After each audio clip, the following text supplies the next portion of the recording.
Baitang. Naguwi ng mga karangalan para sa paaralan sa paglahok niya sa mga pandistrito at pansangay na paligsahan sa iba't ibang asignatura, gayon din sa sports.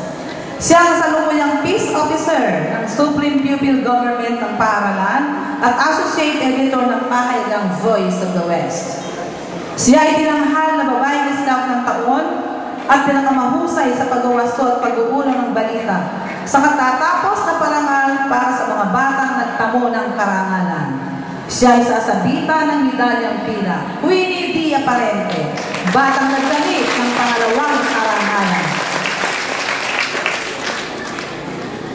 Jessel Marie B. Manaba, batang nagkamit ng unang karangalan.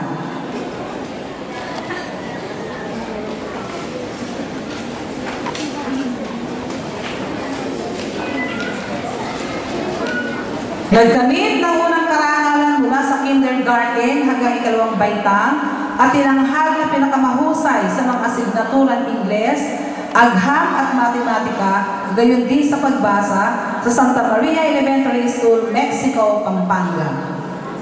Nagkamit ng unang karangalan mula ikatlo hanggang ikalimang baitang dito sa Paaralan Elementarya ng Kanlurang Karuhatan. Naging kinatawan at nagbigay karangalan sa ating paaralan sa kanyang paglahok sa mga pandistrito at pansangay na paligsahan sa iba't ibang asignatura. Tinanghal na pinakamahusay sa mga asignaturang agham at matematika sa katatapos na parangal para sa mga batang nagtamo ng karangalan. Siya ang kasalukuyang Pangulo ng Supreme Pupil Government ng Paaralan at Editor-in-Chief ng pahayagang Voice of the West. Siya ay sasabitan ng medalyang ginto. Jessel Marie Manaba, batang nagkamit ng unang karangalan.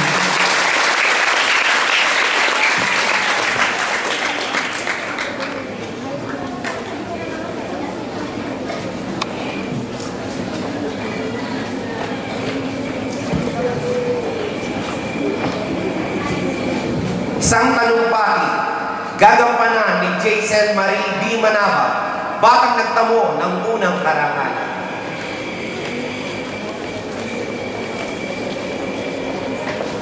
Magandang umaga sa inyong lahat. Ang bawat araw sa ating buhay ay hamon na kailangan nating harapin upang magtagumpay. Ang dakilang araw na ito ay isang patunay na tayong nagsipagtapos ngayon ay napagtagumpayan at nalagpasan na ang hinarap nating pagsubok sa unang hamon sa atin. Sa pamamagitan na tinanggap nating katibayan ng pagtatapos o diploma sa elementarya. Ang diplomang ito ang magsisilbing inspirasyon upang patuloy na abutin ang ating mga pangarap. Sa paglisan sa minamahal nating paaralan, malaki at pasalamatan natin ang ating paaralan. Ang paaralang elementarya ng Kanlurang Karuhatan na nagsilbing pangalawang tahanan natin sa loob ng 6 na taon. Ang minamahal nating mga guro na walang sawang luminang ng ating angking talino at kakayahan sa kabila ng ating kapalitan at pagiging pasaway paminsan-minsan. At ang ating mga magulang na nag-alaga, sumubaybay at nagbigay sa atin ng walang pasubaling pagmamahal. Handugan natin sila ng masigabong palakpak.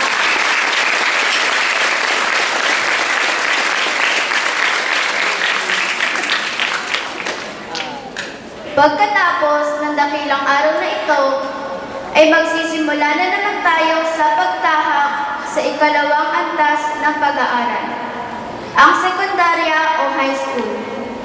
Magkakaroon na naman tayo ng bagong hamon, bagong pakikisama sa ating magiging mga guro at mga bagong kaibigan.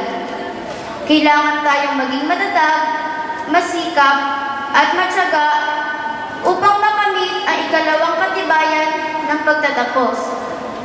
Sana ay maabot ng bawat isa sa atin ang nais nating marating.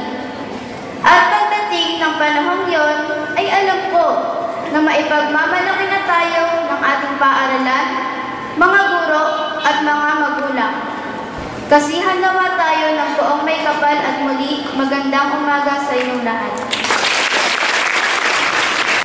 Isang pagbati sa mga nagsipagtapos, gagampanan ng ating pinakamamahal na punong lungsod ng Valenzuela, kagalang-galang Sherwin T. Gatchalian, nakakatawanin sa atin ni Pastor Carlitos Sunny B. Tikia.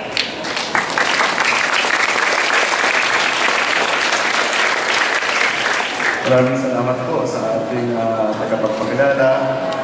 Magandang umaga po.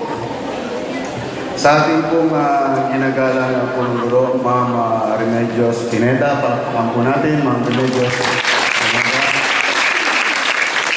Ganun din naman, Ma'am Bernardina Chaluche, palakpakan po natin.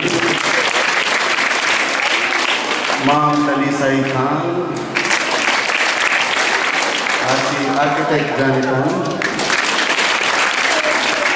Ganun din naman po lahat ng punong guro natin na nasa Dakubanan. Palakpakan din po natin sa kanyang anak. Magandang umaga po.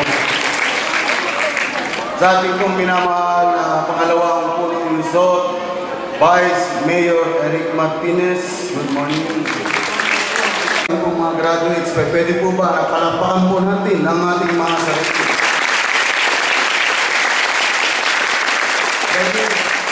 Dahil po yung makasama ka po lamang po sa isang graduation, sa isang pagtatapos, sa isang tinatawag na finishing well, ito po ay isang bahagi na ng tagumpay sa inaharap.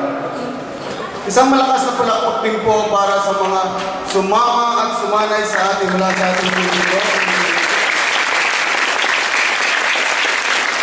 Pagbati na magmumula sa ating kinatawan ng ikalawang distrito, lungsod ng Valenzuela, kagalang-galang Magtanggol T. Gunigundo the First. Nakakatawanin sa atin ni Architect Johnny Tan. Punong guro, Ma'am Remedios Pineda, sa ating mga undergrad supervisors, Ma'am Delisay Kang, Ma'am Bernardina Chaluche, sa ating kaibigan na Pastor Sunny Tikia.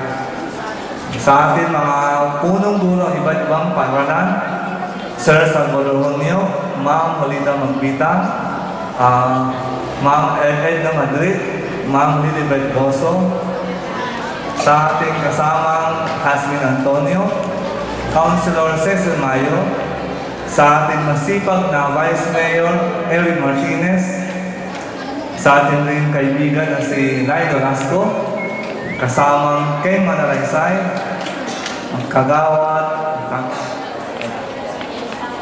Ninya Lopez, mga guro, mga PTA officers, mga matulad ko mga magulang, at sa mga bata magsisipagtapos sa araw nito. Magandang umaga sa inyong lahat.